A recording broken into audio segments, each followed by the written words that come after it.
Assalamualaikum warahmatullahi wabarakatuh. Perkenalkan, nama saya Sidik Amin sebagai pemateri pertama. Di sini saya akan menjelaskan mengenai pengertian pantun.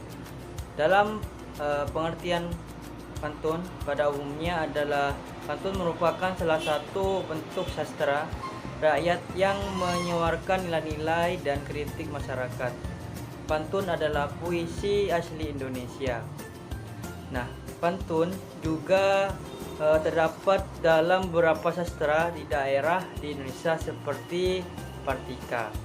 Dalam sastra atau Jawa atau Patrika, dalam sastra Sunda, orang pertama kali membentang pikiran dari hal pantun Indonesia adalah HC. Menurut Suworana, pantun ialah bentuk puisi lama yang terdiri dari atas 4 lirik sebait berirama silang ABAB. Lirik 1 dan lirik 2 disebut sampiran, yaitu objektif. Nah, biasanya berupa lukisan alam atau apa saja yang dapat diambil sebagai hiasan. Dan lirik ketiga dan lirik keempat dinamakan isi, bagian subjektif. Sama halnya dengan Carmina, setiap lirik terdiri atas 4 perkataan. Jumlah suku kata setiap lirik antara 1 sampai dengan 12. Namun, dalam buku Bahan Ajar Sastra Rakyat mengatakan bahwa pantun adalah puisi Melayu tradisional yang paling populer dan sering dibincangkan. Pantun adalah ciptaan orang asli Melayu, bukan saduran atau penyesuaian dari puisi-puisi Jawa, India, Cina, dan sebagainya. Kata pantun mengandung arti seperti, ibarat, umpama, atau laksana. Sedangkan dalam kamus istilah sastra menjelaskan bahwasanya pantun adalah puisi Indonesia atau Melayu. Tiap bait atau disebut dengan kuplet biasanya terdiri dari 4 baris yang bersajak ABAB. Tiap lirik biasanya berjumlah 4 kata. Baris pertama dan baris kedua biasanya tumpuran atau bisa disebut sampiran saja, dan baris ketiga dan keempat merupakan isi. Setiap baris terdiri dari 8 sampai 12 suku kata, merupakan peribahasa sindiran, jawab pada tuduhan, dan sebagainya.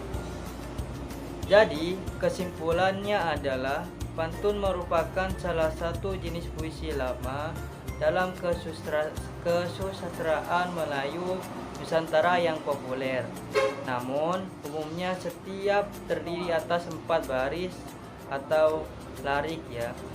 Tiap baris terdiri dari 8 sampai dengan 12 suku kata. Berirama ABAB dengan variasi AAA.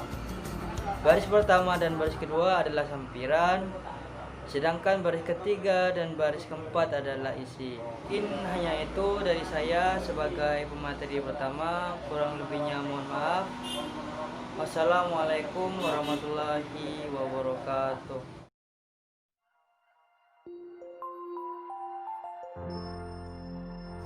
Untuk materi kita yang selanjutnya yaitu mengenai ciri-ciri dan syarat-syarat dari pantun. Ciri-ciri pantun ada 4 poin. Yang pertama, terdiri dari 4 baris. Yang kedua, 2 baris dari pantun tadi merupakan sampiran dan dilanjutkan dengan 2 baris selanjutnya yang merupakan isi. Jadi tidak boleh dibalik gitu ya, isi dulu baru sampiran, itu nggak boleh. Yang ketiga, dalam tiap barisnya itu terdiri dari 9 sampai 10 suku kata, yang artinya bisa 5 sampai 6 kata. Dan poin yang terakhir adalah bahwasanya rimanya harus sesuai. Jadi akhir dari tiap-tiap baris itu harus sesuai. Polanya seperti ini, bisa berupa ABAB, yang artinya baris pertama, akhir dari baris pertama harus sesuai dengan baris ketiga, sedangkan baris kedua harus sesuai dengan baris keempat. Lanjut kepada pembahasan selanjutnya, yaitu mengenai tentang syarat-syarat pantun. Sebenarnya nggak jauh beda ya, hampir sama lah ya. Syarat yang pertama ini sudah dikatakan di awal bahwa pantun ini terdiri dari 4 baris. Kalau bukan 4 baris ya bukan pantun.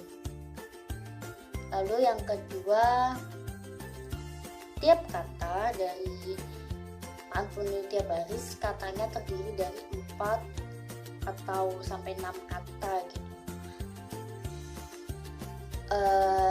Syarat yang ketiga, sajak harus sesuai, seperti yang tadi dikatakan bahwa rima harus sesuai, bisa berpola ABAB atau AAAA. Syarat yang keempat mengenai sajak. Sajak ini bisa berupa sajak paru atau sajak penuh. Dan syarat yang terakhir, baris pertama dari pantun merupakan sampiran, sedangkan baris kedua merupakan isi. Jadi tidak boleh dibalik, isi dulu baru sampiran. Ini hanya saja, kita lanjut ke materi selanjutnya.